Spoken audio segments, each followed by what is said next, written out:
Hi, I'm Prof. Stacy, the Money Teacher. Welcome to my classroom for the Graduates Money course. Today, we're doing the second lesson on managing debt and credit. Last lesson was on making a budget and renting a place, and now we're going to move into managing debt and credit, and we'll cover these other topics later. So, managing debt and credit. Credit. We're going to talk about debit cards versus credit cards. We're going to talk about interest, minimum payments, and late payments. We're going to talk about buy now, pay later, your credit score and your credit report. Then we're going to talk about debt as it relates to interest rates, installment notes, paying off debt, co-signing. And we're going to wrap up with student loans because this class is specifically geared towards high school and college graduates. So you may already have student loans or you may be considering taking out student loans, but that's a particular point of interest for people of your age. So, debit cards versus credit cards. When we use a debit card, that has the idea of saving up, right? It goes against our actual savings account or checking account most often. You can't overdraw it because the debit will only give you as much money as you have in the checking account, right? So you can't go into debt. That's a benefit of a debit card is you can't go into debt. You don't need to rely on your own self-control. Right? There's a whole realm of financial psychology that talks about how when we have to rely on our own controlling our own impulses, that we struggle with that. Human beings struggle with that. So when you use a debit card, you either have the money or you don't, right? But you can't go into debt and you can't overspend. You do need to have the money in the bank, right? On the other side, if you have a credit card, you're going to be borrowing. You're going to be going into debt, right? You can go into debt with really high interest rates, 20% plus per year. While when I'm filming this video right now, the average credit card interest rate is like 25%, right? And if you're a younger person and you have a less credit history, then you're likely to get charged even more interest rate or an even higher interest rate. You can sometimes, depending upon the card, get points, miles, or rebates, right? But let's put this into perspective. A 1% rebate means you spend $10,000, you get $100. So, yes, points, miles, rebates, but I don't think anybody made their first million on the points or the rebates off of a credit card. When you use a credit card, you can build your FICO score. There are other ways now to build your FICO score. FICO is getting more and more professional, and oftentimes your landlord can report now, the electric company, your cell phone company can report to the credit bureaus. We're going to talk about that a little bit later in this lesson, and thereby help you build your FICO score. So it used to be you needed credit cards or debt in order to build your FICO score, but that's not entirely true anymore. You can borrow from friends and family. Don't do it. Don't do it. Because while they might be trying to help you and you might really need help, as soon as you borrow from friends or family, it's human nature that they're going to judge how you spend every dollar until you pay them back, right? So if you owe somebody $500 and then they see you going out and picking up the tab for pizza, it's human nature that they're going to say, if you can pay $40 for pizza, why can't you pay me back, right? So it leaves a bad taste in everybody's mouth. Co-signing for loans, really don't do it. We're going to talk about co-signing today, but there are huge traps in co-signing that you need to be aware of so that you don't co-sign and frankly don't ask someone else to co-sign for you. All right, let's talk about credit cards.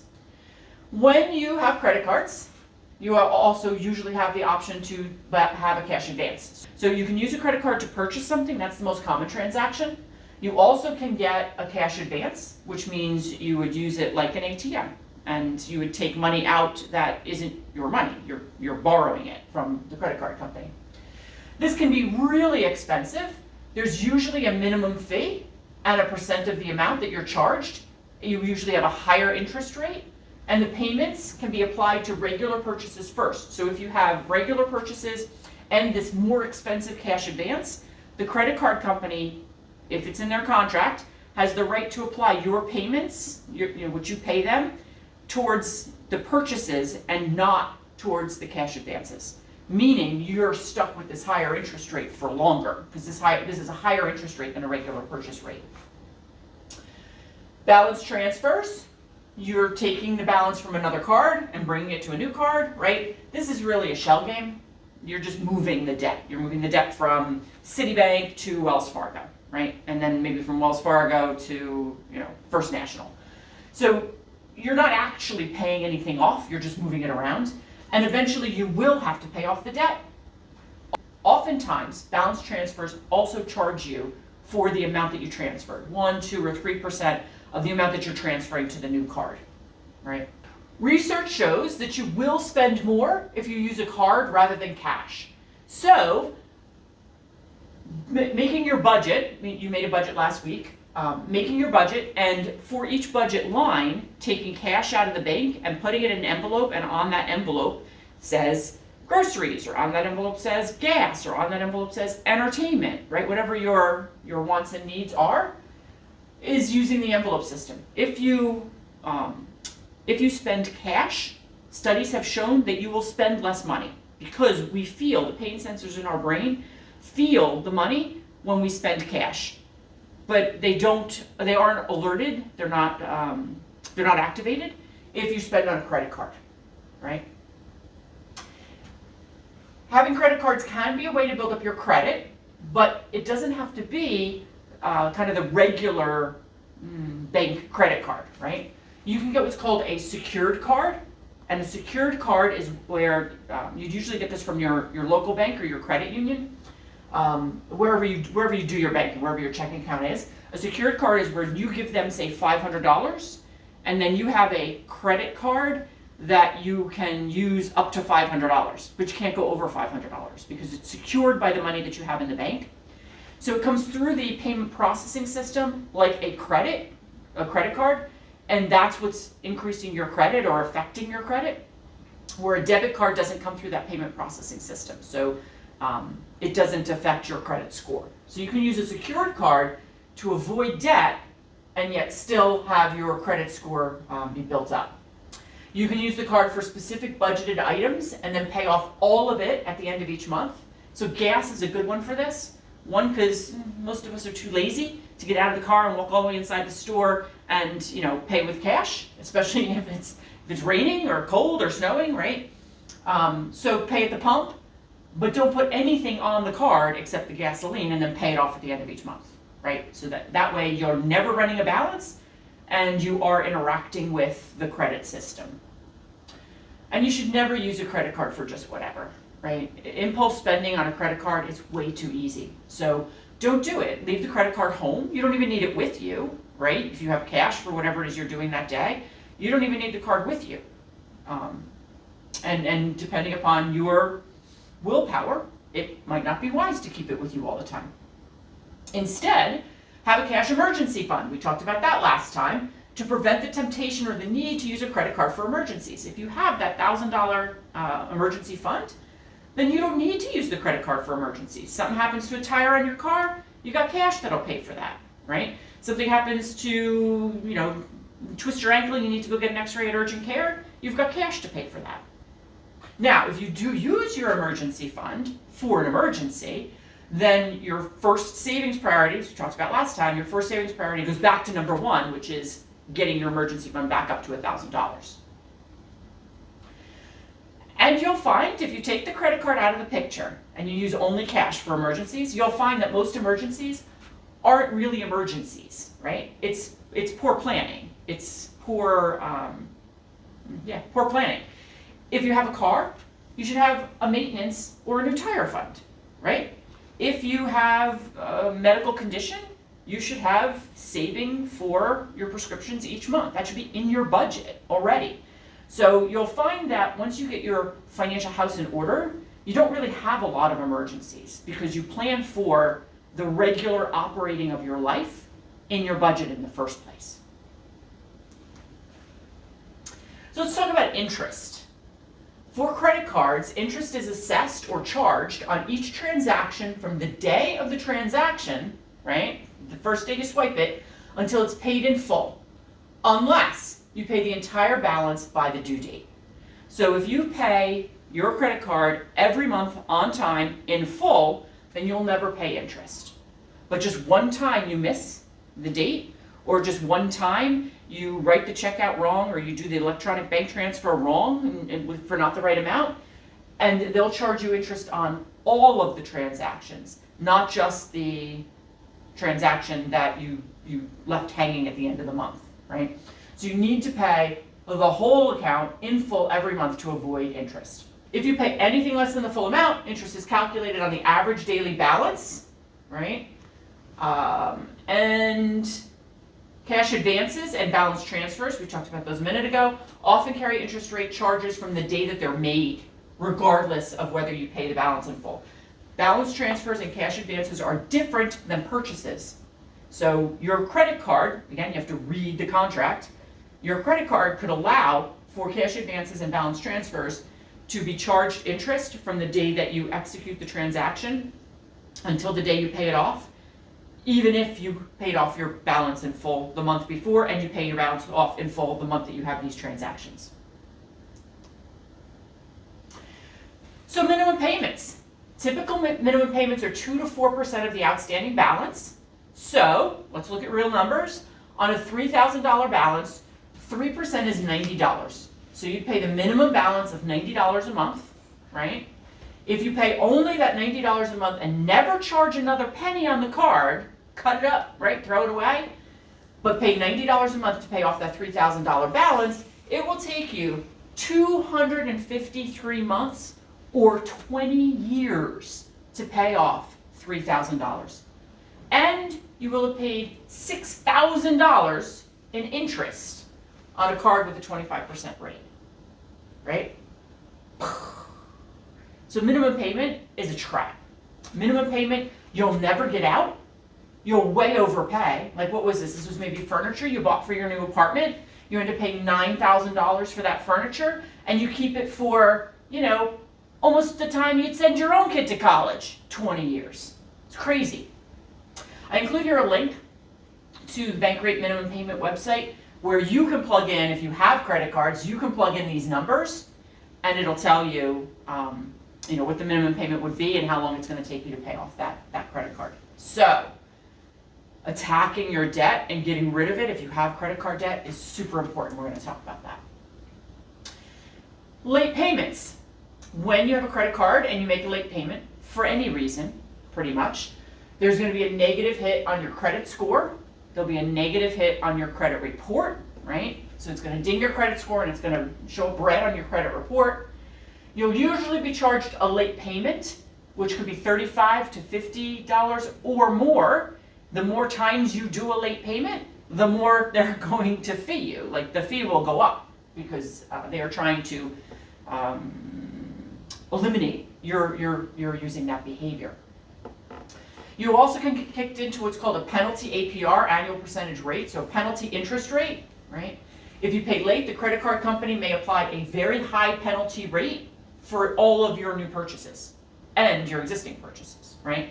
Easily there's a kick up to 30% or more, right? So the penalty for being late, negative hit on your credit score, you get feed, and you get bumped into a higher interest rate, which just makes it that much harder to pay off the debt in the first place. All right, let's talk about buy now, pay later. Buy now, pay later came out a couple of years ago. One of the places I've seen it most frequently is Amazon, and it allows you to pay off some purchase over time, right? This program was directed towards people, or was made for people who either don't have credit cards for whatever reason, or have their credit cards maxed out. Because if you have a credit card, you don't need buy now, pay later, right? You can just charge it, okay? Now, credit cards have interest from the beginning. Buy now, pay later usually doesn't have interest from the beginning, so there is a change there. But this program was rolled out for people who are either already deeply in debt in credit cards, so where they can't access any more credit, or for some reason they're not using credit cards. And it could be that they've declared bankruptcy in the past, or there's some other reason why they don't have credit cards. So understand, buy now, pay later is a loan. If you take the thing today and you pay it off over the next 5 months, interest, no interest, it doesn't matter, that's a loan. You have the thing, you're making payments, right? So make sure that you can pay it later, right? I would argue you just shouldn't do buy now, pay later. If you can't afford to buy something now, then just, do without until you can save up to buy it. But if you're going to do this, you need to make sure that you can pay it later, all right? You may even want to set up an auto pay to make sure that you don't miss the payment, that you don't forget and miss the payment. These buy now, pay laters are already, depending upon the buy now, pay later provider, or they will shortly be reported to the credit agencies, right? So that could help you if you're paying on time, or it could hurt you if you're not paying on time, because buy now, pay later is debt, the same as any other debt. So paying on time can help your credit score, not paying on time can hurt your credit score, right? On time or late payments, how many programs you have outstanding, right? Many people have layers on layers on layers of buy now, pay later, right? And how much debt they represent in total. Because once this is being reported to the credit bureaus, right, they are now or will be reported, then anybody else who looks at your credit report is going to be able to see just how much debt you're carrying in buy now, pay laters, right? And that could affect you getting into an apartment. That could affect you getting a loan for a car. That could affect you getting a mortgage for a house, right? So what is a credit score? We've talked about this credit score a couple of times. A FICO score, and FICO is the most common provider of credit scores, the most well-known. A FICO score is a 3-digit number based on information in your credit report. It helps lenders determine how likely you are to repay a loan, and it in turn affects how much you can borrow, how many months you have to repay the debt, and how much it's going to cost you or the interest rate. Okay? So a FICO score is a 3-digit score that the Fair Isaac Corporation, I think FICO stands for Fair Isaac Corporation, that they have determined and assigned to you based on how you are interacting with debt, right? So I have included here a link to a video that explains in a little more detail what a FICO score is, okay?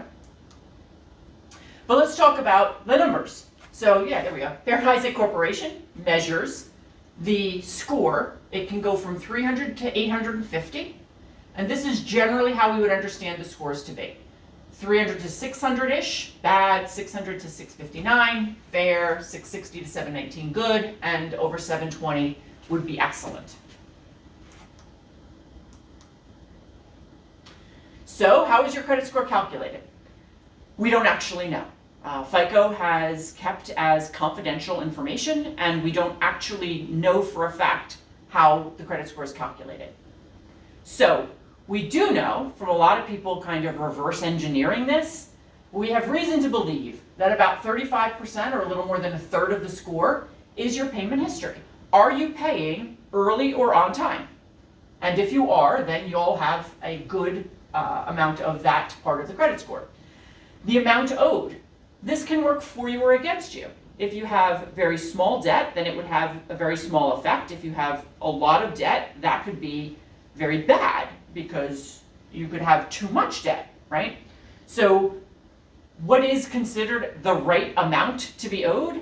We don't really know. But you can imagine that you certainly don't want to owe multiple times your income if you're not talking about a mortgage. Next, we estimate 15% is the length of your credit history. So this is the time from when you first access the credit system to today. Many parents will put their kids on their credit cards when they're toddlers in some cases, but certainly high schoolers going off to college, because they're trying to control or influence this section. If you're a co-signer on your parent's credit card, then with your social security number attached to it, then it'll show up on your credit report and it'll start building credit for you in this category of length of credit history, okay? then that's great. If your parents have good credit, if your parents are good at paying the bills and no emergency happens in the household that leaves them unable to pay the bills for a period of time. Because if your parents are not diligent about that, it will drag down. Their credit history belongs to you now, belongs to your social security number as well. So if it's good, it'll help you. And if it's bad, it'll hurt you. So if they're not paying on time, that's going to register for you too, and it's going to hurt you. Okay?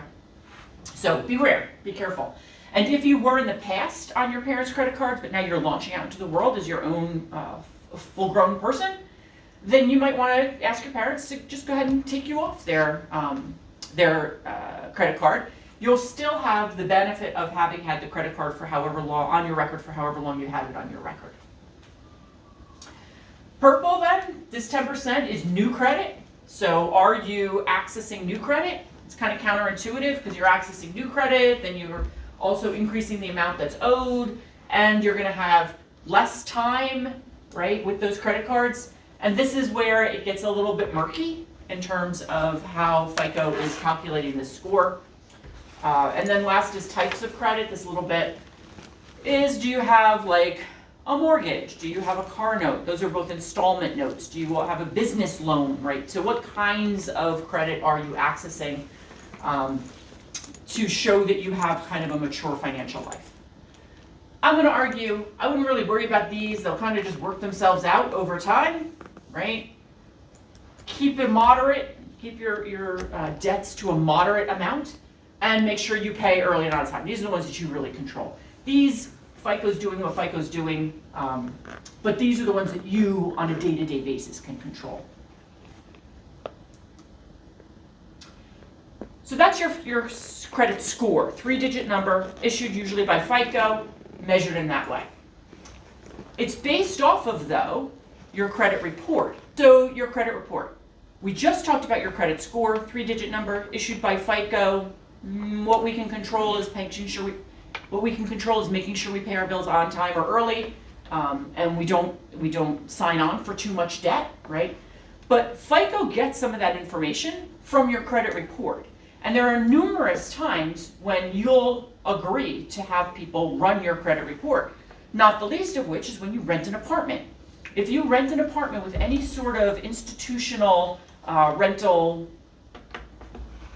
provider, right, you're going to sign a form that allows them to run your credit, because the landlord wants to know if you're going to pay him the rent every month, and the way that she can best find out whether or not you're going to pay her the rent every month is by looking and see if you pay other people every month, right? So that's what your credit report does. Your credit report is a report. It lists all of your experience, all of your history with debt. Usually it's supposed to go back like 10 years, but I mean, they'll go back 20 years or however long they want to go back. So there's 3 primary credit scoring agencies. While FICO really owns the credit score, the credit report comes from 3 different agencies, and they're pretty equal in terms of market share.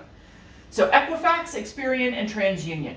They're 3 separate for-profit companies who collect your data, your financial data, and report it. There's no score, there's no rating, but they are indeed reporting whether you're paying on time, according to the agreement, what the agreement is, and whether or not you're paying late, or if you have anything that's in collections.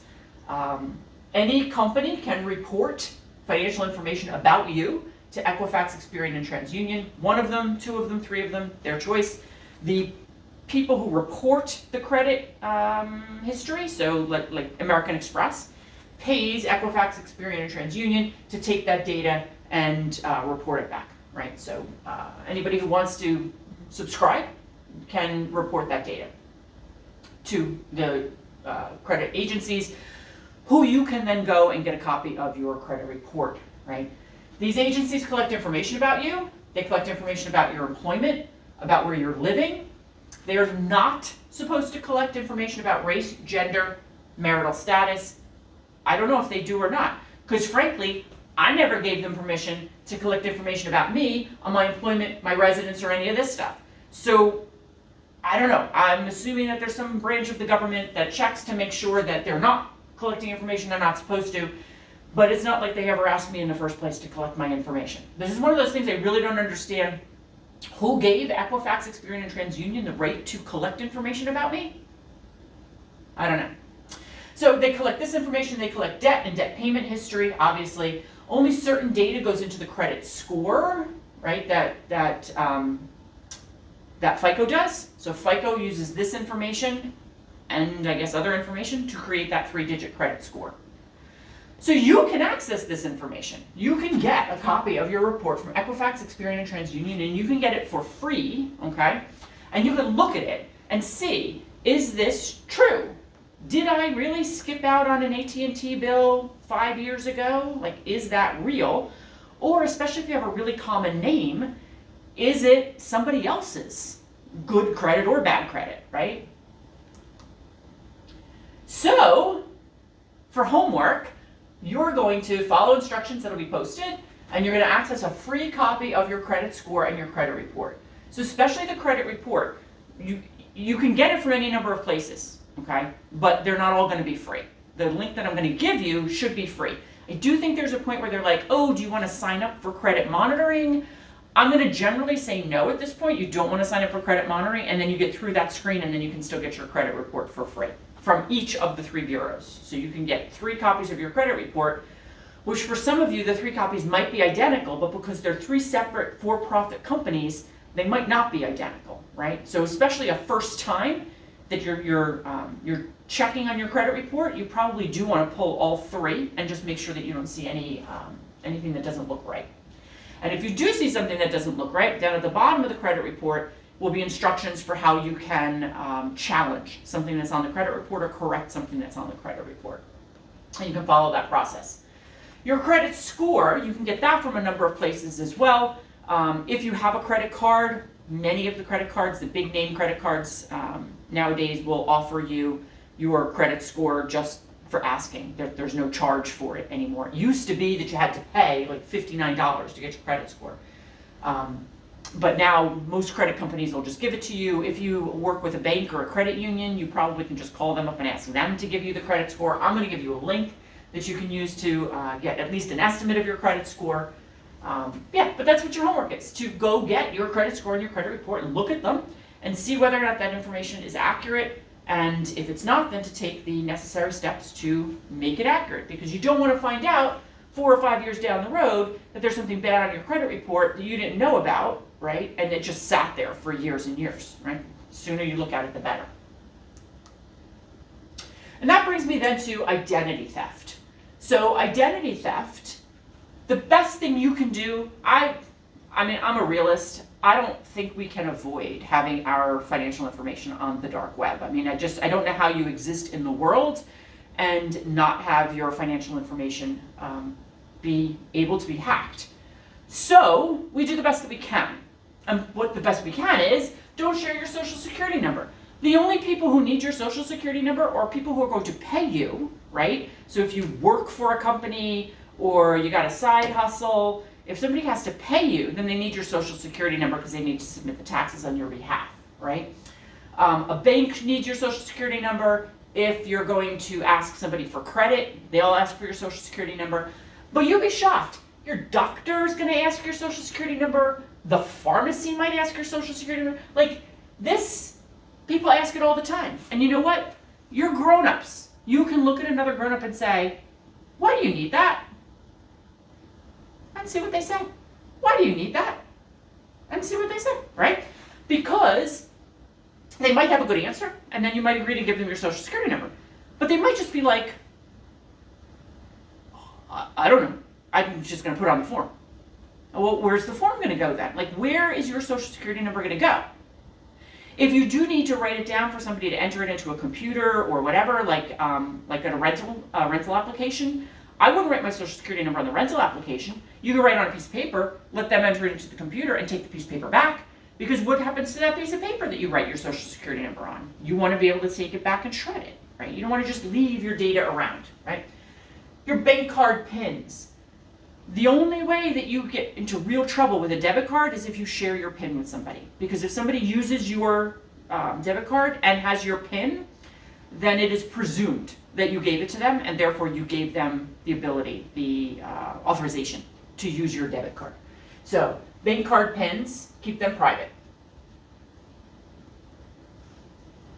If you find that you shared your bank card PIN with a roommate or somebody you're romantically involved with, and that relationship dissolves, just call your bank and get a new PIN, right? If you're really jumpy about it, call your bank and say that the card was lost and you'd like them to reissue another one. They'll be more than happy to send you another card with a new PIN if you say it got lost, right?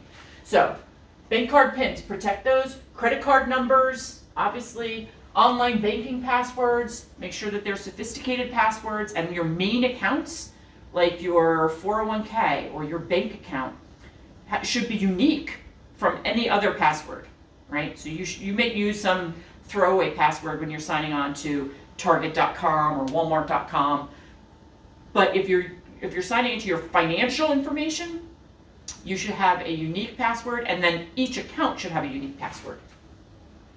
This is really important. Review all of your financial information every 30 days. So you should be looking at every credit card statement, every bank statement, every debit card statement, every checking account, your 401k, if you have an HSA, an FSA, all of your financial statements. You should look at them, eyeballs on, every 30 days. Because the government gives us tremendous amount of protection against identity theft and hacking. If we, the consumer, report the hack, report the breach within 30 days. So, within 30 days of the statement. So, if you have a bank statement from January 1st to January 31st, and you realize on February 20th that something on that bank statement was incorrect, and you report that to the bank according to the bank's process, whether that's online or in writing or whatever, report it to the bank, then by law, the bank is required to give you that money back and investigate that situation and then give you a resolution. If you find on March 2nd or 3rd, because February is only 28 days, but so say March 7th, that something happened on January whatever, it's more than 30 days past the end of the statement date when you had access to that information, and then you're at the bank's mercy for the bank to take care of that for you. So, your job is to look at all your financial information every 30 days and report right away if there's anything that seems to be a discrepancy to you, okay? If you do that, then you stay within the protection that the federal government already gives us. So you don't really need like a credit monitoring kind of insurance. We're going to talk about that in a minute because you're doing the credit monitoring, like you're looking at your stuff, okay? You want to review your credit report. So there's 3, Equifax, Experian, TransUnion, right? You want to review your credit report at least once a year and follow up on anything that doesn't look reasonable to you, okay? I would argue, given today's world, you probably want to do it once a quarter. Again, do you want to find out in December that your identity was hacked in February? Or do you want to find out in March or April that your identity was hacked in February? And once you do this homework assignment, you'll see it's really not a big deal to pull your credit report. And then the last thing you can do is you can freeze your credit. So these are things that you can proactively do to try and minimize the risk that your information is exposed to identity theft. Freezing your credit, you do that through each of the 3 bureaus, and you have to do it in each bureau, Equifax, TransUnion, Experian. So freezing your credit is when you put a block on somebody accessing your credit report. So if, say, Best Buy wanted to access my credit report because I was in the store and said I wanted to have a Best Buy card, they would go touch my credit and they would get a message that says my credit is frozen. Now, Best Buy could still choose to give me the credit card, but what they're likely to do is say, your credit's frozen, we can't check your credit, therefore I can't give you a credit card until you unfreeze it, okay? That's fine if it's you, but what if it's your ex-boyfriend, girlfriend, who happened to know your social security number and obviously knew your address and blah, blah, blah, and they're at Best Buy ordering $20,000 worth of electronics, and they're going to put it on your brand new Best Buy card that they're signing up for, right? That person then is going to get the message that it's frozen and I'm not going to be able to do anything about it, right? So you freeze your credit so that hopefully nobody can access credit. through your account. They know that you have a freeze on it. And when you freeze it, they give you the 16 alphanumeric digit code. Make sure you save it, because when you want to unfreeze your credit, you're going to need that code. Now, that said, those of you who are starting out your life, especially if you are planning to move into a rental or move into a house in the next couple months or a year, you may not want to freeze your credit right now, because your credit will also be checked by the electric company, the water company, the cell phone company, your landlord, the mortgage company. So when you move, there's a whole lot of people touching your credit, because there's a whole lot of people who are concerned as to whether or not you're going to pay them. So freezing your credit is something maybe that you'll do once you get everything done at the new apartment. You have all the deposits, you have all of the contracts signed, and your financial life gets back to a more stable normal. Then freezing your credit is a good way that you can try to minimize your risk for identity theft. Do you need identity theft insurance? Well, there's two basic kinds of identity theft insurance: identity theft monitoring and identity theft recovery. Identity theft monitoring is when you pay, usually like your credit card company, like $8 a month, $12 a month, something like that, and they will use bots, AI and bots, to monitor the activity on your Social Security number. And then they will report to you if they see unusual activity on your Social Security number. The thing is they don't know what's unusual or not. The bot has no way of knowing if you were standing at Best Buy and said, yes, I would like a credit card. They have no way of knowing if you were changing your water company, right? So the bot only has a certain amount of sensitivity to identify what is unusual. So why am I going to pay somebody to do what I should be doing myself, which is running my credit report every couple of months and looking at it? Because I know when I look at it, yes, I did open that Best Buy credit card, or no, I did not open that Best Buy credit card. The bot doesn't know whether or not I did or not, but I do, right? So I argue you don't need identity theft monitoring. You should do that yourself, right? And the homework that you're going to do this week is an example of how you do that yourself. So this week's homework is an example of how you're going to do that yourself, identity theft monitoring. Now, the other kind of identity theft insurance, identity theft recovery, that kind of insurance is going to, should you have an identity theft event, you report it to your identity theft recovery service, and they will communicate with law enforcement and all of your creditors, especially the creditors who were fake, that you didn't take that credit. It was a case of identity theft. They're going to do all of the legwork necessary to clean up the mess, right? So you're talking about hours of aggravating phone calls to clean up something that you didn't do anything with, right? So I believe identity theft recovery insurance is worthwhile because it allows you to not have to be inconvenienced by having to take care of identity theft in the event that you had nothing to do with it. So homework is to research identity theft monitoring insurance. How much is it? And put it in your budget. Okay. Zander Insurance is one company that does this. There's more, so you do your homework, right? But through Zander, for a single person, it's like $75 a year. I mean, it really just isn't a lot of money, and it offers you a lot of protection of your time and your aggravation, right? And sadly, I mean, I think more and more of us are going to have identity theft violations given the proliferation of our financial information and problems with security. So that's another step for your homework for this week. Understanding debt.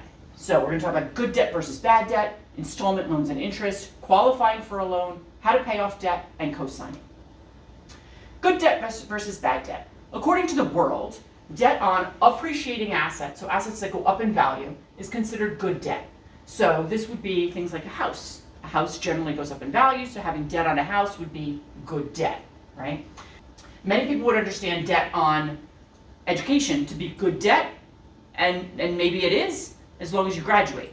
But if you look at the statistics, any number of people fail to graduate for any number of reasons, but everybody leaves owing whatever they had taken out in debt, right? So if you're going to go that route, debt for your education, you want to be diligent about doing well in your program and making sure you graduate.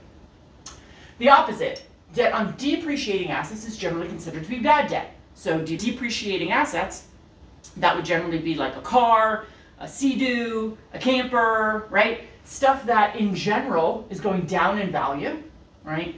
And we're paying interest on it. So this is like doubling down on challenging financial choices. That is the general understanding in the financial world. In my humble opinion, all debt increases risk and stress because you have to pay it. You have to make the minimum payments. You have to make it if COVID hits the world and you lose your job through no fault of your own. You have to pay it if you're disabled in an accident of some sort. You have to pay it, right? So it increases risk and stress. Nobody loses sleep over having money in the bank. Many people lose sleep over having debt, right? Debt on appreciating assets is risky debt, my opinion. Debt on depreciating assets is crazy risky debt, my opinion. Installment loans. This is the kind of loan that most of us have as consumers. This kind of loan would be car loans, student loans, house loans, right? Installment loans have the amount of cash you provide up front for the purchase, that's your down payment. The larger your down payment, the lower the lender's risk of loss, so you'll usually get a lower interest rate and better terms. So sure, you can buy that car for no money down, but if you put some money down, you're going to get a better interest rate, right? The amount that you borrow is called the loan principal. The rent that the lender charges you to use the funds is called interest. And the way an installment loan works is each monthly payment is equal. So every payment from the first payment to the last payment is the same dollar amount. But within that dollar amount, some of it is principal, paying back the amount that you actually borrowed, and some of it is interest, paying rent on the money that you borrowed, right? Each month, the interest cost decreases and the principal payment increases. So at the beginning, where you owe a lot of money, interest is a percent of the amount of money that you owe. Most of your equal monthly payment is going to be paying off that interest. And a little bit will go to principal, so the principal comes down a little bit. The next time you do the calculation, still most of it's interest, but a little less, because it's that same percent times a smaller balance, right? And then the remainder goes towards the principal, so it'll be a little bit more, right? So over the course of an installment note, the monthly payment numbers are the same, but the split between the interest and the principal will vary. The interest will first be very high, coming lower, and the principal will first be very low, getting higher. That's how installment loans work, and that's how most consumer debt is under the installment loan type. How do you qualify for a loan? The lender's going to consider your FICO credit score and your credit report. They're going to run it, they're going to look at it, right? They're going to look at your employment history. They're going to look at what equity you have in the asset. What is your down payment? And if you have a higher down payment, they'll likely give you a better rate. They're going to look at your debt to income ratio. So what are your required debt payments, right, divided by your monthly income. And the higher your existing debt is, the less likely they are to give you any loan. And if they do choose to give you a loan, they're going to charge you a higher interest rate, because if you already have a lot of debt payments and now they're giving you the next debt payment, your situation is risky. There's a greater than nothing chance that you will not be able to make all of these debt payments and the new debt payment, right? And in general, a lender will usually approve you for more loan than is a reasonable amount. Plenty of people use the 25% of your take-home pay housing rule when they're planning to go out and buy a house. And the lender will run a report that'll say that they would approve them for a loan up to 35% or more of their take-home pay. So the bank is in the business of loaning money. They're going to loan you as much money as they can, but that doesn't mean that they actually care whether or not you can afford to pay your bills and whether or not the debt makes sense for you, right? So you know what your limits are and realize that they're just working with a different set of goals and objectives than you are. So let's say you have debt. If you have student loan debt, if you already have a car debt, maybe you already have credit cards, I'm going to push you towards paying off that debt because debt destabilizes your budget. It's taking your money first. Like they get their money before you get to spend your money. And they have to be paid, okay? So I'm going to point you towards how you pay off your debt. First, you need to make sure that you can pay all your minimums. That goes back to the budget. When you did your budget homework last week, you figured out how much you could afford to pay on debt, and hopefully you could afford to pay at least the minimums. If you can't afford to pay at least the minimums, then you need to make more income, right?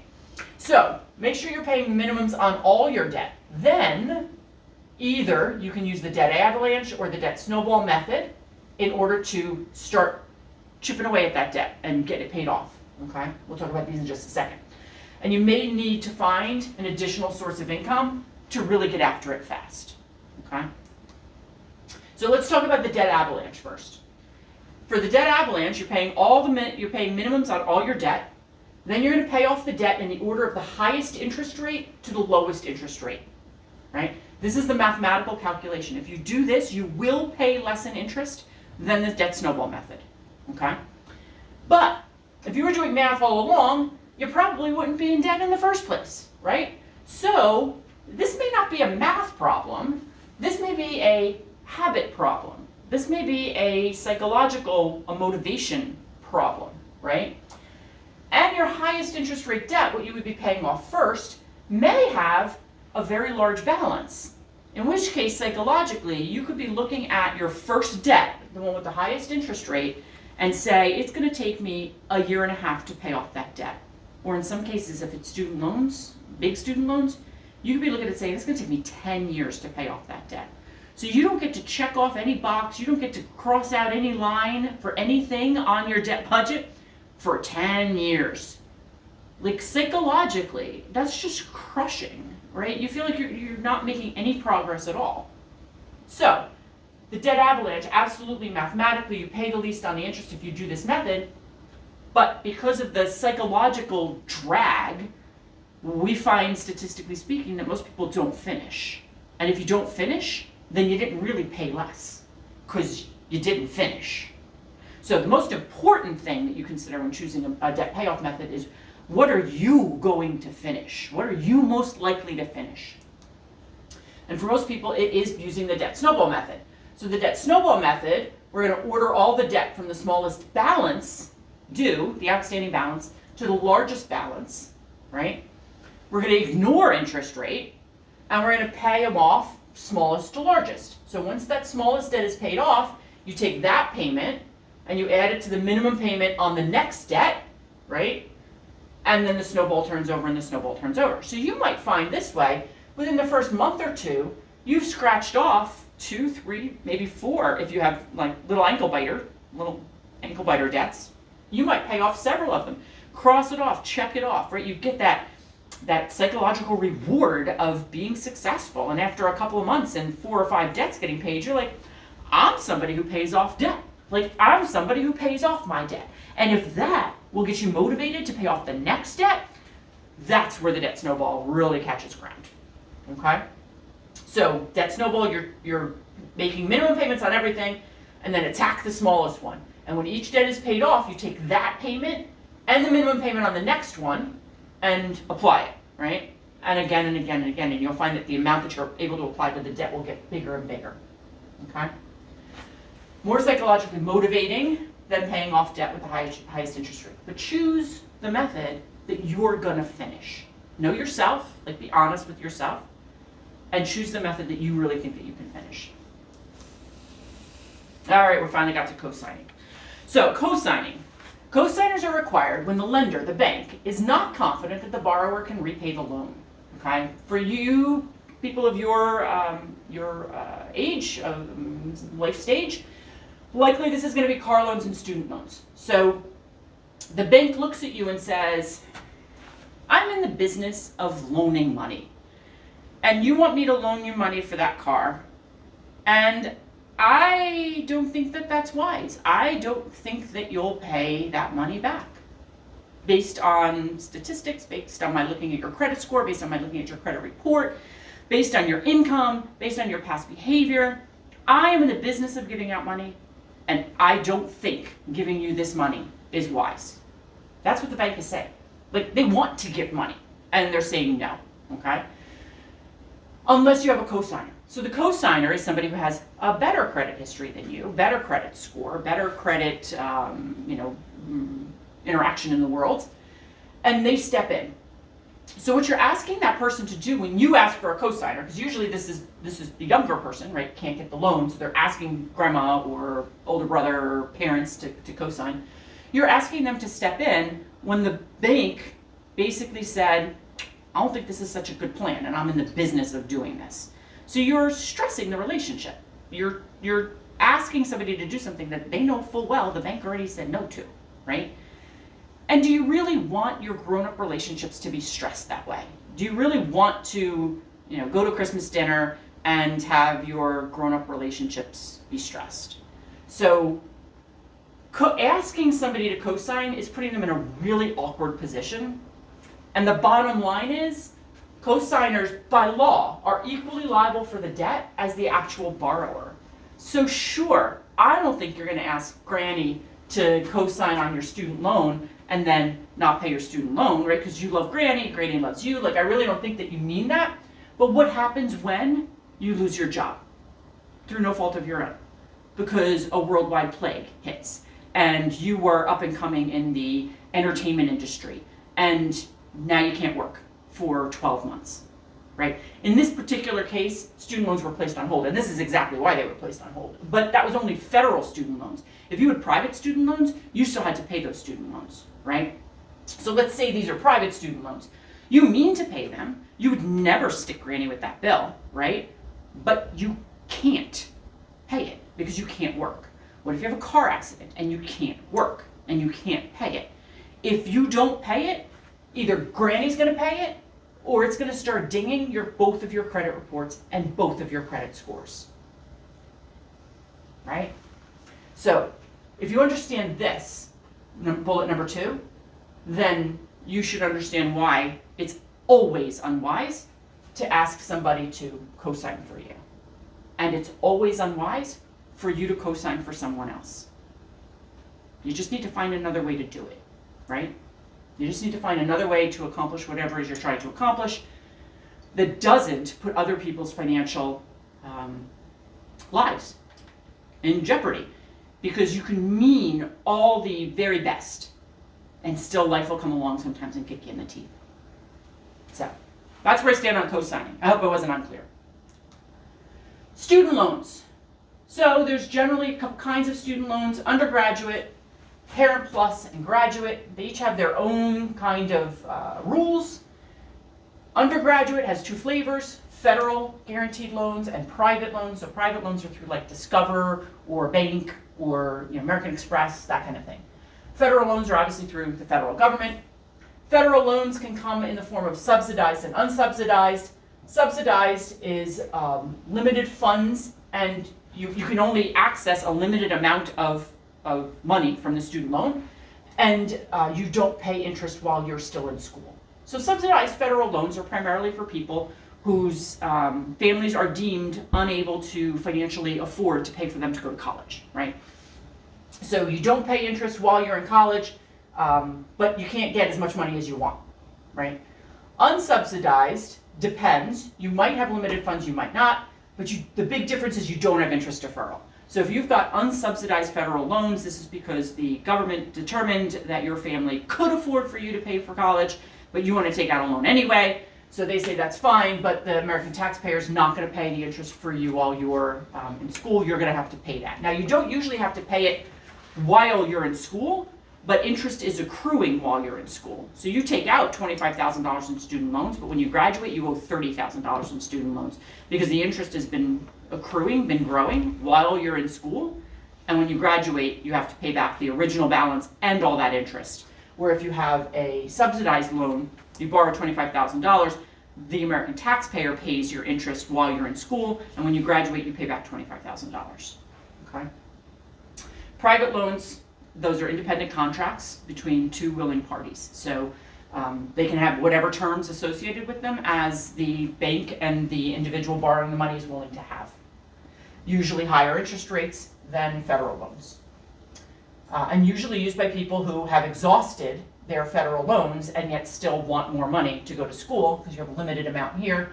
So you would take out a private loan for the rest. And the rest might look like room and board or spending money while you're in college, right? These loans should cover the cost of tuition, the cost of attending school.